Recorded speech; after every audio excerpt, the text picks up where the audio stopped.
Selamat pagi semua, kembali lagi bersama saya Rizky Jamjami Angkat dan rekan saya Syafir Ramadan di acara BBM Bincang Bersama Mahasiswa.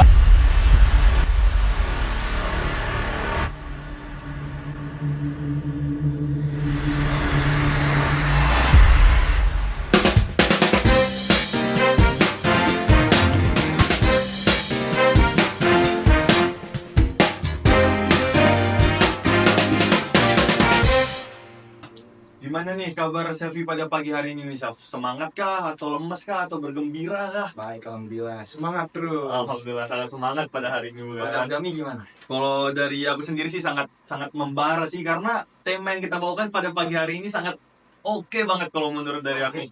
Pasti penonton penasaran nggak sih apa yang bakalan kami bawakan? Oleh karena itu coba dijelasin dulu, Syaf. Apa sih yang akan kita bawakan? Ya, kita akan membawakan tema yang sangat panas nih di era digital sekarang mengenai pandangan mahasiswa aktivis tentang pemilu presiden 2024. Daripada berlama-lama lagi, dengan tema yang kita bawakan ini sangat menarik nih. Mungkin penonton nggak sabar nih buat nunggu siapa sih yang akan kita undang pada pembicara untuk hari ini. Boleh dikenalin dong. Kalau lama-lama kita sambut mahasiswa aktivis teknik kimia. Boleh dibuka. Oke. Nah, pemirsa, di tengah-tengah antara saya dan Safi ini udah ada nih kakak-kakak para mahasiswa aktivis di Universitas Pertamina. Boleh dikenalkan terlebih dahulu kan namanya siapa? Oke, baik. Sebelumnya perkenalkan saya Hadi Fauzi selaku Ketua Himpunan Mahasiswa Teknik Kimia periode 2023-2024. Kalau nama saya Muhammad Rafi Piero Mewinata.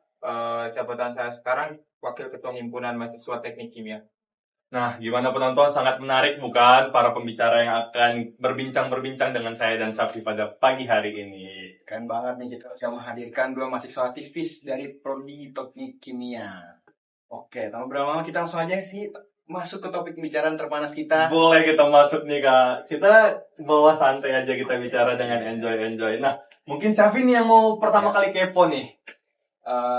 Ini pertanyaannya sih terkait publish sekarang ya. Jadi apakah kakak berdua nih nonton debat cawapres dan capres kemarin ini?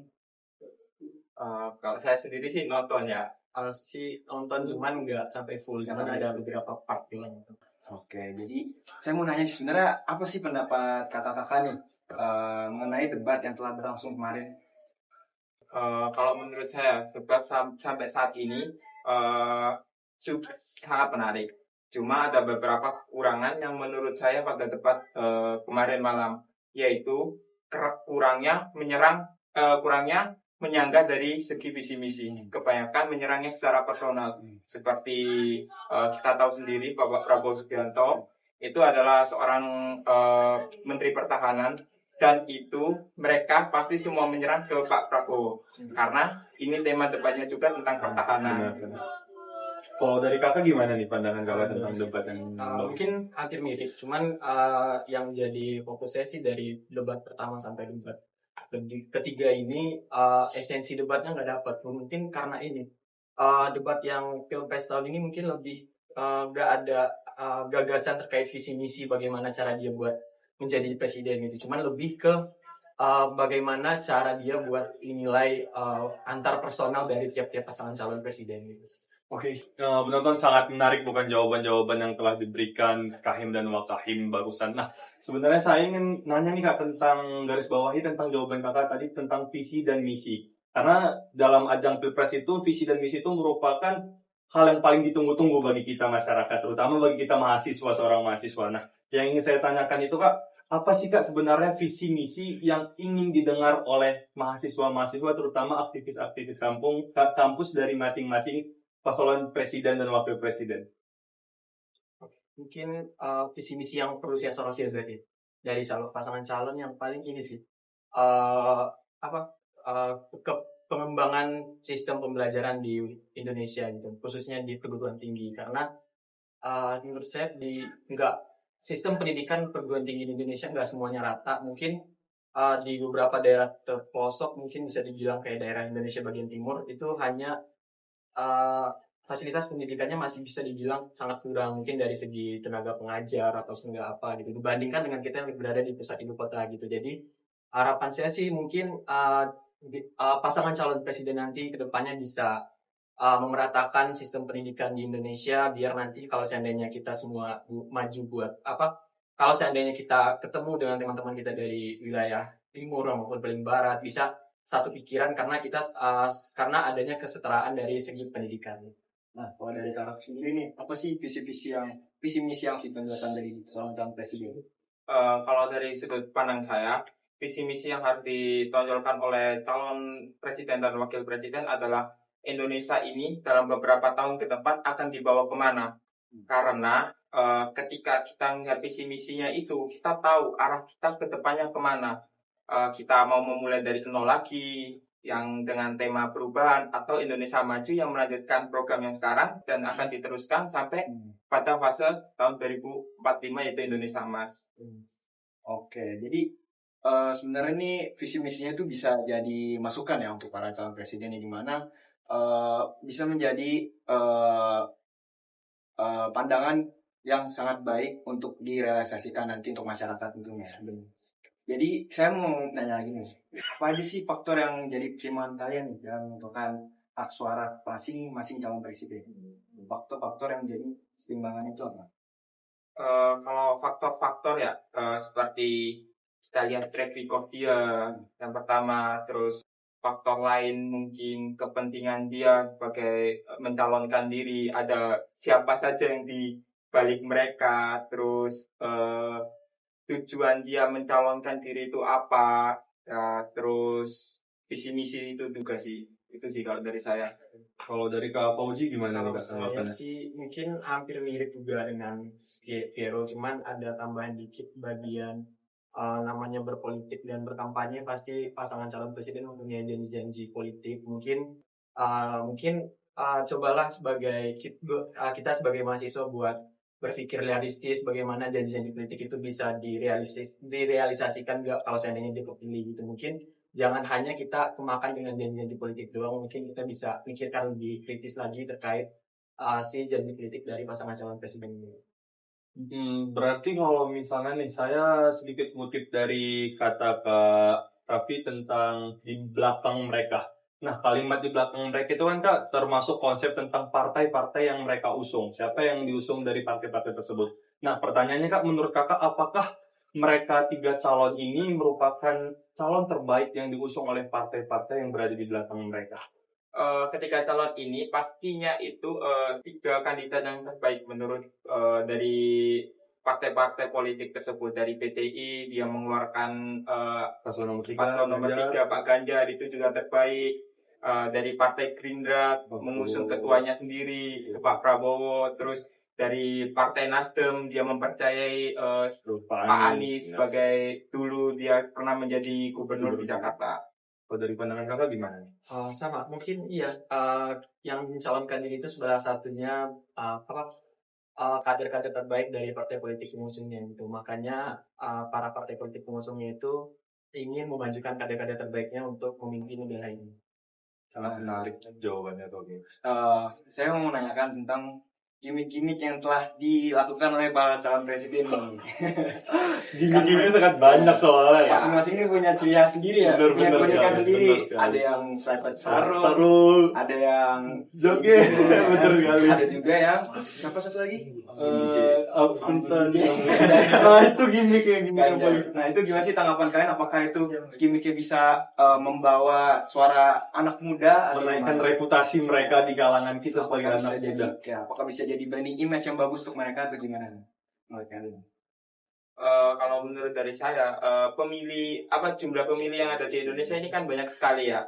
Ada beberapa dia memilih karena visi misi, ada yang memilih karena dia suka dengan orangnya, ada yang memilih karena dia itu ngetren. Lah, tergantung kita ini akan memilih ini ya jalur yang mana gitu. Jadi ya itu menurut saya hal yang wajar saja sih. Dia mau bagaimana cara menangkan buat pemilu ini. Dari Kakak sendiri gimana nih Kak? Ini apa? Boleh diulang lagi tipsnya? Kayak kan mereka kan melakukan gimmick-gimmick Iya. nih. Nah dari situ apakah menurut kakak dengan gimmick yang mereka lakukan itu dapat menaikkan reputasi mereka di mata kita sebagai Gen Z dan juga bisa masyarakat lainnya? kami bisa mengusahakan image yang baik. Benar. Mungkin gini, mungkin melihat dari jumlah daftar pemilih itu lebih banyak ke generasi muda atau milenial. Mungkin dari saya pribadi mungkin sebagai milenial mungkin kurang terfokus ke visi misi dari pasangan calon. Mungkin lebih terfokus ke bagaimana cara dia pembawaan ke khalayak ramai, khususnya kayak seperti yang bilang tadi Jimmy. Mungkin dari saya sih itu sebagai salah satu cara dari pasangan calon buat menarik perhatian dari calon pemilih nantinya buat milih dia gitu. Jadi ya wajar-wajar aja sih kalau seandainya ada yang Jimmy gitu sih. Nah, berarti Kak dari gimmick tadi tuh kan masing-masing ini Kak sebenarnya poin yang ingin saya tanyakan nih kepada aktivis-aktivis karena kan pada kita tahu sendiri bahwa aktivis itu merupakan apalagi kakak nih yang jabatannya Kahim dan Wakahim itu kan jabatannya sangat penting di suatu himpunan yang membawahi banyak orang. Nah, gimana sih Kak cara kakak membuat di dalam himpunan kakak itu nggak ada kayak pemaksaan untuk memilih ini untuk memilih itu kayak netral Kak ibaratnya seperti itu. Jadi kayak orang kakak itu nggak harus memaksakan para anggota-anggota harus mengikuti apa yang kakak pilih karena kan pasti orang kakak punya pilihan masing-masing nih dan kakak bukan hak orang kakak dong menyuruh mereka untuk mengikuti kakak. Gimana sih kakak cara ngatasinya? Yes. Mungkin balik lagi ke sifat pemilihan itu kan kita memilih sendiri dan nggak ada paksaan dari siapapun. Dan karena di kampus sendiri kita tidak boleh membawa-bawa politik dan di sini saya sebagai ketua juga tidak memaksakan kepada staf saya, anggota di himpunan maupun anak-anak di Tekim buat milih sesuai dengan apa yang saya pilih gitu. Itu hak mereka buat milih siapa calon presiden mereka nantinya, itu saya bebaskan terserah mereka mau pilih siapa. Kalau dari kakak sendiri gimana? Kalau dari saya, Indonesia kan negara demokrasi ya. Di demokrasi itu mempunyai kebebasan hak memilih. Jadi saya tidak berhak untuk mengatur hak orang lain juga. Jadi saya lebih membebaskan ke mereka itu mau pilih yang mana itu terserah mereka gitu. Karena mereka mempunyai hak untuk memilih, Punya hak bebas untuk iya betul. Oke, untuk pertanyaan terakhir nih, apa sih sebenarnya harapan yang diharapkan kepada calon presiden dan wakil presiden yang akan terpilih untuk menjabat 5 tahun ke depan nanti? Apa sih yang harus dipersiapkan untuk mereka untuk bisa membawa kesejahteraan untuk masyarakatnya? Menurut pandangan Kak Raffi? Kalau menurut dari saya, kita itu udah mulai jalan nih dari negara berkembang ke negara maju. Kalau kita melakukan perubahan dari awal lagi, rasanya ini kita harus memulai dari nol lagi. Jadi lebih baik kalau menurut saya kita melanjutkan program-program yang sudah ada yang baik, nanti kita tambah lagi dengan program-program yang lebih baik. Gimana? Harapan saya buat calon presiden yang ini ya, harapan saya sih jangan ada kesetimpangan. Mungkin sama juga kayak Raffi tadi, lanjutin program-program yang telah dilaksanakan dari periode sebelumnya biar kita bisa di 2045 nantinya bisa menjadi negara maju khususnya di Indonesia Emas 2045. Terus sama saya harap adanya kesetaraan pembangunan di seluruh Indonesia dari Sabang sampai Merauke. Wow, jawabannya sangat menarik pemirsa. Nah, mungkin itu tuh jadi soal pertanyaan terakhir untuk pada pagi hari ini karena para kakak-kakak ini akan melanjutkan kegiatan-kegiatannya dan oleh karena itu kesimpulan yang dapat kita ambil bahwa memang pandangan mahasiswa aktif itu merupakan pandangan yang sangat penting ya untuk menjadi masukan-masukan untuk calon presiden nanti karena di mana mereka itu harus bisa memimpin suatu negara. Nah, suatu negara itu tidak ini ya kan sangatlah berat gitu ya. Dan mereka harus mempunyai mental dan juga visi misi yang bagus untuk bisa memimpin masyarakat nanti. Dan kata-kata dari Kak Fauji tadi yang paling saya ingat tuh tentang ini bahwa ini sebuah pemilu dan harus kita netralisasikan tanpa adanya paksaan maupun dari pihak ketua, wakil atau lain sebagainya. Mungkin cukup sekian untuk bincang-bincang pada pagi hari ini. Terima kasih sebelumnya buat kakak yang telah hadir. Terima kasih kakak. Gimana pemirsa, sangat menarik bukan berbincang-bincang bersama Kahim dan Wakahim dari Teknik Kimia. Nah, namun sayangnya udah di penghujung acara nih. Sudah waktunya untuk mengakhiri acara ini. Sampai jumpa di acara berikutnya. Kami dari BBM Bincang bersama mahasiswa.